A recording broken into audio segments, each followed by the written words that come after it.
One of the most misunderstood parts of pet loss is this: an animal who is still living in your home may be grieving too, and your emotional state can deeply affect how they move through that loss.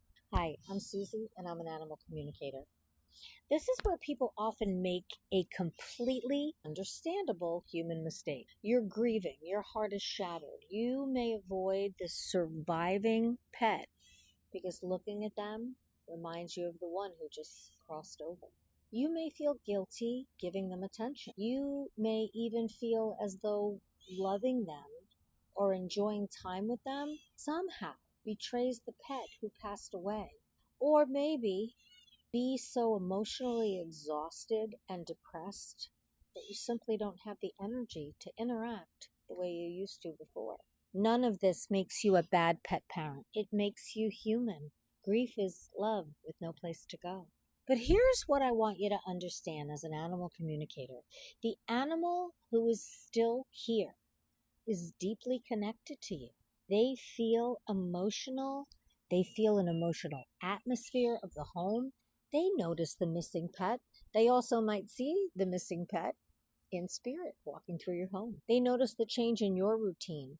They notice that you're crying, you're withdrawn, you're sleeping differently, you're eating differently, or moving through the house with a completely different energy. Animals are incredibly intuitive, especially cats. They do not only watch what we do, they feel our energy and what we carry. When you are overwhelmed by grief, your surviving animal may be mirroring that energy. They may become quieter, they may sleep more, they may lose interest in playing, they may follow you constantly, they may become anxious, withdrawn, clingy, restless, or behave in ways that seem completely unlike them.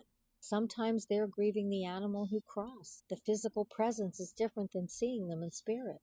Sometimes they're responding to the sudden change in the household, and sometimes they're trying to understand what is happening inside of you. Your surviving pet may be thinking something is wrong with my person.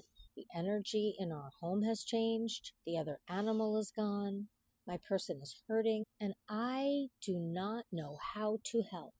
Because animals are connected to us at the heart, at the soul level. They can absorb the emotional weight we are carrying. I've experienced it firsthand. That does not mean you have to pretend you're fine. Please do not hide your grief, but do not emotionally disappear from the animal who is still here.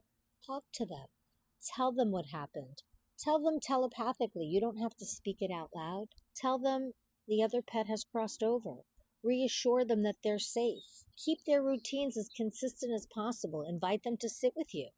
Take them for their normal walks. Play with them, even if it's only for a few minutes. Allow them to comfort you, and make sure you are also comforting them. You're not cheating on them with the animal who crossed over. By continuing to love the one who remains is pure love. Love is not divided. Love expands. And I believe the pets in spirit would never want the surviving animal to feel forgotten or rejected or emotionally abandoned. They would want you to take care of each other. Of course, any major change in appetite, energy, breathing, bathroom habits, mobility, behavior should be evaluated by a medical professional.